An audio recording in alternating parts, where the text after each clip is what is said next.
You say in your book that the day Ron was born, you didn't recognize her. You felt like a stranger, that you had no connection. So you didn't have that, oh, No, you're my child. none of it. First of all, I was terrified to be alone with her because, and it wasn't so much of, oh, I wouldn't know how to take care of her. It was, she seemed like she knew more than I did. She seemed smarter. She seemed aware. Tell us about that moment in the car.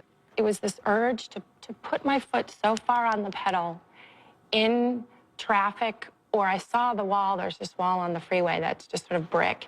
And I thought, if I can just, there was rage, and I just wanted to smash my head through the windshield. I wanted to split myself up.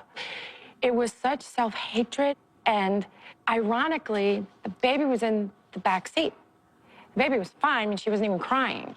And I thought, God, you again, and now you're stopping me from doing what I want to do. I want to ram my car through the wall, and because of you, I can't. I am so thankful that I didn't have the desire to hurt her, but I certainly didn't have the desire to help her either. I had the desire to hurt myself.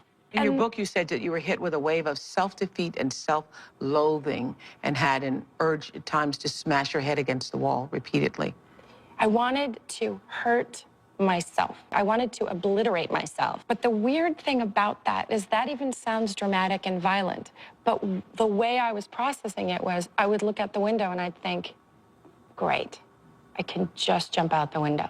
And then I thought, you're only on the 4th floor, you idiot. You're not even gonna do anything but hurt yourself. And that made me mad. Like it was, it spiraled into this irrational place of thinking. And then I would have visions of her, this little body hitting the wall and sliding down. I wasn't the one throwing her, but I saw it. It was like an action movie where I would look this way and she would be smashing against the wall and sliding down, and I would look this way and she would be... These were visions you were having. Visions, like she would be choking, like, you cannot feed them and they'll just go away.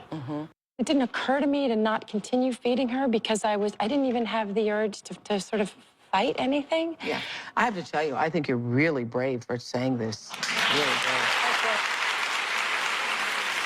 I know you're going to free a lot of other women who are watching you right now and going, oh my God, that's what I have. That's what it is.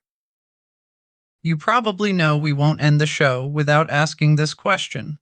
You are Michael's wife, and we have a question that interests us. Have you ever had a big fight with him, or did you let him go? Yes, there was one time, he kissed me in front of thousands of people in 2002, and I was very embarrassed, I was holding my face. When I got home, I asked him, what are you doing? Then tomorrow, I moved to my mother-in-law's house. I was really angry with him at the time. I told him not to kiss me in public. It made me angry that he didn't tell me he was going to do this. Again, even if I was angry with him at that time, I support his actions now, because he did this in response to those who called him gay. I actually remember he was so shy when he kissed me. Maybe you remember his funny act. He looked at the hotly kissed couple with a disapproved look, like old men.